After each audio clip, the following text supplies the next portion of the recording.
Doctor గారు ఎలా ఉన్నారు సార్? ఫైన్. సో మీరు మాత్రం డాక్టర్ కాబట్టి టైంకి ఫుడ్ తినాలి, ఏ మెడిసిన్స్ తీసుకుంటే మనకి హెల్త్ బాగుంటుందని చెప్పేసి మీకు పర్ఫెక్ట్గా తెలుసు. కానీ నవ్వేడేస్ చాలామంది కాన్స్టిపేషన్ ప్రాబ్లంతో చాలా బాధపడుతున్నారు. బట్ అది ఫుడ్ వలన, లేకపోతే కెమికల్స్ వలన, లేకపోతే ఇంకొకటి ఇతర కారణాలు కావచ్చు. కానీ వాళ్ళకి కెమికల్స్తో ఉన్న మెడిసిన్స్ వద్దు. వాళ్ళకి న్యాచురల్ వేలో, ఆర్గానిక్ వేలో, హెల్తీ పద్ధతులతో తయారు చేసిన మెడిసిన్సే వాళ్ళు ప్రిఫర్ చేస్తాము అంటున్నారు. సో మన దగ్గర అలాంటివి ఏమైనా ఉన్నాయా డాక్టర్ గారు? ఇప్పుడు అసలు మలబద్ధకం అనేది ఈ రోజున సమాజంలో అనేక మందిని పట్టి పీడిస్తూ ఉంది. అవును. భారతదేశంలో ప్రతిరోజు నిద్ర లేవగానే సుఖ విరోచనం అయితే ఆనందంగా ఉంటారు. ప్రతిరోజు మల విసర్జన చేయటం మన అలవాటు, మన సంస్కృతి, మన ఆచారం. అదే అమెరికా, పాశ్చాత్య దేశాలు లాంటి దేశాల్లో వాళ్ళు 3 రోజులకు ఒకసారి మల విసర్జన చేస్తారు. అంటే మనకుండే ఆహారపు అలవాట్లు ఏంటంటే, మనం పీచు పదార్థం అధికంగా వాడతాం, మంచినీరు అధికంగా వాడతాం, కనుక ప్రతిరోజు మల విసర్జన జరుగుతుంది. అమెరికా, పాశ్చాత్య దేశాల్లో వాళ్ళు మంచినీళ్ళు తక్కువ తాగుతారు. అసలు పీచుండే పదార్థాలు శాకాహారం కాదు, మాంసాహారమే తింటారు. కనుక వాళ్ళు 3 రోజులకు ఒకసారి అయినా కూడా వాళ్ళకి ఏం ఇబ్బంది ఉంది. ఇక్కడ ఒక్కరోజు పొద్దున్నే సుఖ విరోచనం అవ్వలేదు అంటే ఇక ఆ రోజంతా కూడా ఆయన మూడాఫు, అనారోగ్యం ప్రవేశించిందని భావిస్తారు. మల విసర్జన జరిగే వరకు ఇక ఎట్లుంటుందంటే ప్రసవ వేదన పడినట్టు భావిస్తారు. ఇది పిల్లల్ని బాధ పెడుతూ ఉంది, మధ్య వయసు వారిని బాధ పెడుతుంది, గర్భవతుల్ని బాధ పెడుతూ ఉంది, సీనియర్ సిటిజన్లు, వృద్ధులను కూడా బాధ పెడుతూ ఉంది. గర్భవతులకి ఏంటంటే ఈ మలబద్ధకం వల్ల మొలలు కూడా వస్తాయి.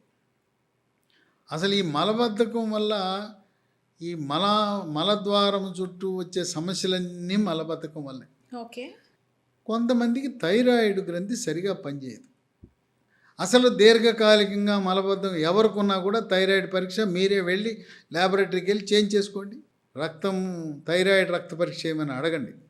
దీనికే మళ్ళీ డాక్టర్ లాంఛనంగా ఏమి ఫీజు తీసుకుని రాసి ఇవ్వాల్సిన అవసరం లేదు, ల్యాబొరేటరీ చేసేస్తాడు. T3, T4, TSH. సాధారణంగా TSH 5 ఉండాలి.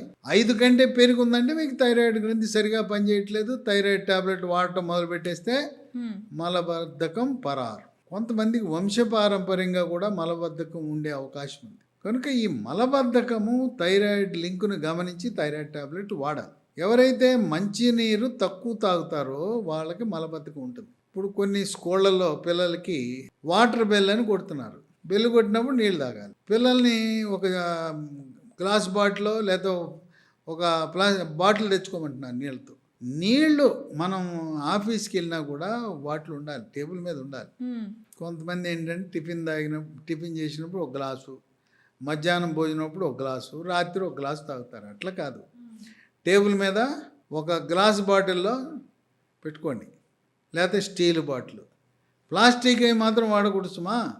ప్లాస్టిక్ చాలా డేంజర్. ప్లాస్టిక్ బాటిల్స్లో నీళ్ళు పెట్టుకోకూడదు. మనకి దప్పికైనా కాకపోయినా ఒక గ్లాసు నీళ్లు గంటకి తాగితే ఈ మలబద్ధకం అనేది ఉండదు. అట్లాగే షుగర్ ఉన్న వాళ్ళకి పెద్ద పేగుకు సరఫరా చేసే నరాల బలహీనత వల్ల షుగర్ ఉన్నా కూడా మలబద్ధకం ఉంటుంది. అట్లాగే గర్భవతులకు కూడా మలబద్ధకం ఉండే అవకాశం ఉంది. ఇంకోటి ఏంటంటే వృద్ధులు లేదా అనారోగ్యం వల్లనో ఎముకలు ఇరిగి ఆపరేషన్ చేసి మంచం మీద పడుకునుంటే మన పొట్టలో ఉండే పెద్ద పేగులు కూడా రెస్ట్ తీసుకుంటాయి, పడుకుంటాయి, కదలిక ఉండదు. కనుక మలబద్ధకం వచ్చే అవకాశం ఉంది. ఆ విధంగా వివిధ కారణాల వల్ల మలబద్ధకం వస్తుంది.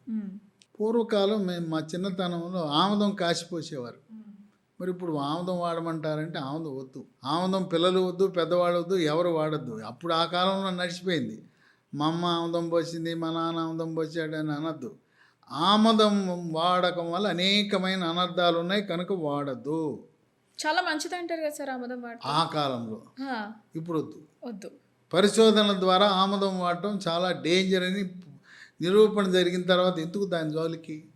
ఇంకా కొంతమంది మలం బయటికి రావట్లేదు, లోపల ఉండిపోయింది అని చెప్పి కొంతమంది వేలు పెడతారు. మలము రాలేదని వేలు పెట్టి తీయకూడదు. కొంతమందికి అలవాటు అయిపోయి ఉంటుంది, వేలు పెట్టడం తప్పు. వేలు పెట్టడం వల్ల అక్కడ లోపల పుండయి పుండు నుంచి క్యాన్సర్ ఇచ్చే అవకాశం కూడా ఉంది. కొంతమందికి మలం ఇన్స్టాల్మెంట్ల వారిగా వస్తుంది. పొద్దున్నే వెళ్తారు, కాస్త వస్తుంది, మళ్ళీ టిఫిన్ చేశాక మళ్ళీ వచ్చే గుణం ఉంటుంది, మళ్ళీ వచ్చినప్పుడు మళ్ళీ ఇంకోసారి వెళ్తుంటారు. మానసిక సమస్య ఉన్నవాళ్ళు దాన్ని ఇరిటబుల్ బవల్ సిండ్రోమ్ IBS అంటారు. అటువంటి వారికి లీ ఫార్మా అనే కంపెనీ వారు డిజిలాక్స్, ఓకే, ఇది హెర్బల్ ఔషధం. చూడండి అన్ని మొక్కలు ఉన్నాయి కదా, ఇది ఇంకోటి ఉంది మోసం. ఈ డిజిలాక్స్ బాగా పనిచేస్తుంది తెలుసుకుని అందరూ డిజిలాక్స్ పెట్టి అమ్మేస్తున్నారు కంపెనీల వాళ్ళు. అందుకని మీరేం చూడాలి, పైన లీ అని చూసుకోవాలి. నేను ఇది వాడమని చెప్తే వాళ్ళు డిజిలాక్స్ తెప్పించుకున్నారు, పైన లీది కాదు, వేరే కంపెనీ వాడు. ఈ డిజిలాక్స్ బ్రహ్మాండంగా పనిచేస్తుందని గమనించి అనుకరణలు చేయడంలో మనం సిద్ధహస్తులం. 5 కంపెనీల డిజిలాక్స్ అని పెట్టి అమ్ముతున్నారు. కనుక మీరు లీ డిజిలాక్స్ అని చూసుకోవాలి. దీంట్లో 9 రకాల వృక్ష సంపదకు సంబంధించినవి ఉన్నాయి. ఏమేమి ఉన్నాయి? అంజీరా, 2 సోనాముఖి, 3 జీరక, 4 అడవి దొండ, 5 అతిమధురము, 6 రేల, 7 శొంఠి, 8 వామాకు, 9 కరక్కాయ. అన్నీ మనం ప్రకృతిలో లభించేవి కదా. వీటి మిశ్రమంతో తయారు చేసింది. దీంట్లో కెమికల్స్ ఉండవు. షుగర్ ఉన్నా, బీపీ ఉన్నా, గుండె జబ్బుకు మీరు అదనంగా వాడుతున్న మందులతో పాటు వాడచ్చు, రియాక్షన్ రావు. ఇక దీన్ని 1 స్పూను అంటే 15 ml పొద్దున టిఫిన్ తర్వాత, రాత్రి భోజనం తర్వాత వాడాలి. కొంతమంది నాకు ఫోన్ చేసి చెప్పారు, అయ్యా మీరు చెప్పినట్టు లీ డిజిలాక్స్ కొన్నాం, వాడుతున్నాము, పని చేయలేదండి అన్నారు. అదేంటో ఎందుకు పని చేయదు? ఒకటి కాదు, నీ శరీర తత్వాన్ని బట్టి 2 స్పూన్లు వేసుకో అన్న. ఎవరికైతే 1 స్పూన్ పొద్దున 1 స్పూన్ రాత్రి పనిచేయదో 2 వేసుకోండి.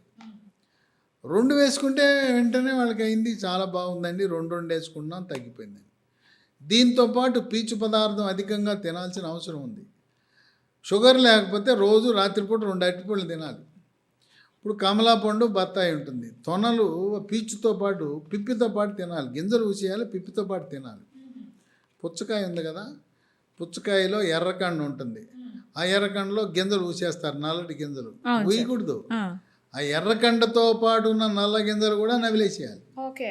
ఎర్రకండ కింద 1 అంగుళం మంద అని ఉంటుంది తెల్లకండ, ఆ తెల్లకండ అవతల పారేస్తారు. ఎర్రకండ, గింజలు, తెల్లకండతో సహా తినండి, ఈ మలబద్ధకం పరారు. ఆకుకూరలు అధికంగా తినాలి. రోజు గోరువెచ్చని నీళ్లు, మామూలు చల్లటి నీళ్లు, ఫ్రిడ్జ్లో నీళ్ళు కాకుండా గోరువెచ్చని నీళ్లు 2 నుంచి 3 లీటర్లు తాగితే మనకు చక్కటి ఉపశమనం లభిస్తుంది. అట్లాగే పచ్చి కూరగాయలు ఉన్నాయి, బెంగళూరు మిర్చి, క్యారెట్, టమోటా, ఇలాంటి పచ్చి కూరగాయలు కూడా తినటం అనేది పీచు పదార్థం ఉండటం వల్ల సుఖ విరోచనం జరుగుతుంది. కనుక పైల్స్ ఉన్నవాళ్ళు, ఫిషర్ ఉన్నవాళ్ళు, ఫిస్చులా ఉన్నవాళ్ళు, మేము వెళ్ళాము ఆపరేషన్ చేయించుకున్నామంటే లాభం లేదు. మలబద్ధకము కొనసాగితే ఆపరేషన్ ఫెయిల్, మళ్ళీ మొలలు వస్తాయి. డాక్టర్ని నిందించొద్దు, సర్జన్ని, ఆపరేషన్ చేసిన డాక్టర్ని మీరేం అనద్దు, ఆయన పని ఆయన చేశాడు. నువ్వు మలబద్ధకం పోగొట్టుకోకుండా మళ్ళీ డాక్టర్ ఫెయిల్ అయింది, మళ్ళీ మొలలు వచ్చాయి, మళ్ళీ ఫిషర్ వచ్చిందంటే ఆయన ఏం చేస్తాడు? మీ ఆరోగ్యం మీ చేతిలో ఉంటుంది. ఇది లీ డిజిలాక్స్ అనేది మరి కెమికల్ షాపులు, కెమిస్టులు, మందుల షాపు వాళ్ళు అమ్మకపోవచ్చు. అమెజాన్లో మీకు దొరుకుతుంది, అమెజాన్లో ఆన్లైన్ ఆర్డర్ పెట్టండి. లేకపోతే లీ ఫార్మా కంపెనీ వారిది వాళ్ళ వెబ్సైట్ ఉంది, lehealthdomain.com అనే కంపెనీ వెబ్సైటు, దాంట్లో ఆర్డర్ పెట్టుకోవచ్చు. లేదా 3 ఫోన్ నంబర్లు ఇస్తాను, అట్లా దేనికి ఫోన్ చేసినా కూడా కొరియర్ ద్వారా మీ ఇంటికే వస్తుంది. మలబద్ధకం గురించి, ఫైల్స్ గురించి, ఫిషర్ గురించి, ఆపరేషన్ అవసరమా లేదా, ఏదో గ్రేడ్లు అన్నారు, 4 గ్రేడ్లు, నాదే గ్రేడ్ అని. మీకు ఇంకా ఏమైనా నాతో మాట్లాడాలంటే నా ఫోన్ నంబర్లు ఇస్తా, ఫోన్ చేయండి. ఒకవేళ బిజీగా ఉన్నాను, రిపోర్ట్లు పెట్టండి వాట్సాప్లో సందేశం, నేను మీకు రిప్లై ఇస్తాను. నా ఫోన్ నంబర్లు ఇవి మందుల కోసం కాదు సుమా, మందులకు వేరే అక్కడ స్క్రీన్ మీద కనపడుతున్నాయి, అయ్యాము మందుల కోసం. స్క్రీన్ మీద కనపడే నంబర్లు మందులు. నా నంబర్లు చెప్తున్నాను, మీరు రాసుకోండి ఈ నంబర్లు, నాకు ఫోన్ చేయండి. 9866080414, ఇంకో నంబరు 9848055806. ఈ 2 నంబర్లకి ఫోన్ చేయొచ్చు. మీకు ఏ రకమైన ఆరోగ్య సమస్య ఉన్నా నా సలహా ఇవ్వటానికి సంసిద్ధత ఉన్నాను. దీర్ఘకాలిక వ్యాధులకు కెమికల్ మందులు లేకుండా హెర్బల్ మందులు, ఆయుర్వేద మందులతోనే చికిత్స చేసే విధంగా ప్రజలను చైతన్యపరిచి, కెమికల్స్ ఏదైతే వ్యవసాయదారులు రసాయన ఎరువులకు, పురుగు మందులకు స్వస్తి పెట్టి ఆర్గానిక్ ఉత్పత్తులు, గింజలు, పండ్లు, కూరగాయలు, ఆకుకూరలు ఆర్గానిక్ విధానం ద్వారా మనం పండించుకుంటున్నామో అదే ప్రక్రియ ద్వారా ఆర్గానిక్ అనేది మందులు కూడా రావాలి. కెమికల్స్కి మనం గుడ్ బై చెప్పాలి. ప్రకృతి ద్వారా లభించిన వస్తువులతో తయారు చేసిన మందులే మనం వాడే విధంగా ప్రజా చైతన్యాన్ని ఒక ఉద్యమ స్ఫూర్తితో ముందుకు తీసుకువెళ్ళటానికి నా నంబర్లు ఇస్తున్నాను. సంప్రదించడానికి వెనుకంజ వేయద్దు. Yes. Thank you so much sir. యూజువల్గా ఈ ప్రాబ్లంతో చాలామంది ఫేస్ చేస్తూ ఉంటారు, బట్ బయటికి చెప్పడానికి ఇష్టపడరు. బట్ ఈ మెడిసిన్ యూజ్ చేస్తే డెఫినెట్గా వాళ్ళ ప్రాబ్లమ్ క్లియర్ అవుతుందని నేను అనుకుంటున్నాను. సో గైస్, చూస్తున్నారు కదా, ఇఫ్ ఇన్ కేస్ మీకు కూడా కాన్స్టిపేషన్ ప్రాబ్లం ఉంది అని అనుకుంటే, బయటికి చెప్పడానికి నామోషిగా ఫీల్ అవుతున్నారు అని అంటే మీరేం ఆలోచించిన అవసరం లేదు. స్క్రీన్ మీద నేను నెంబర్స్ ఇస్తాను. సో దాని త్రూ కూడా మీరు మెడిసిన్ని ఆర్డర్ చేసుకోవచ్చు. అండ్ ఆ మెడిసిన్ గురించి మీకేమైనా డౌట్స్ ఉన్నాయి, ఇంకా సార్తో మాట్లాడాలి, ఆ డౌట్స్ అన్ని క్లారిఫై చేసుకోవాలి అని అనుకుంటే మాత్రం డెఫినెట్గా నేను సార్ నెంబర్ కూడా నేను స్క్రీన్ మీద ఇస్తాను. సార్ ఆల్వేస్ 24/7 మీకోసం అవైలబుల్గా ఉంటారు. వాట్సాప్లో కూడా మెసేజ్ చేయొచ్చు, డైరెక్ట్గా మీరు కాల్ కూడా చేసి సార్తో మాట్లాడచ్చు. అండ్ ఇంకొక థింగ్ ఏంటంటే, వాళ్ళ వెబ్సైట్ నేను బయోలో ఇస్తున్నాను. సో మీరు వెబ్సైట్ త్రూ కూడా మెడిసిన్ని ఆర్డర్ చేసుకోవచ్చు. అండ్ వన్ మోర్ థింగ్ ఏంటంటే, మీరు ఒరిజినల్ ఏది, మార్కెట్లో ఒరిజినల్ ఏది, డూప్లికేట్ ఏది అని చెప్పేసి మీరు చూసి తీసుకోవాల్సి ఉంటుంది. సో ఎలా చూస్ చేసుకోవాలి అని కూడా మీరు సార్ని అడగవచ్చు. సార్ మీకు ఎక్స్ప్లెయిన్ చేస్తారు. So all the best. Medicine వాడిన తర్వాత కూడా మీరు సార్కి కాల్ చేసి అది ఎలా వర్క్ చేస్తుంది ఏంటి అన్న ఫీడ్బ్యాక్ కూడా ఇవ్వడం మర్చిపోవద్దు. Thank you so much.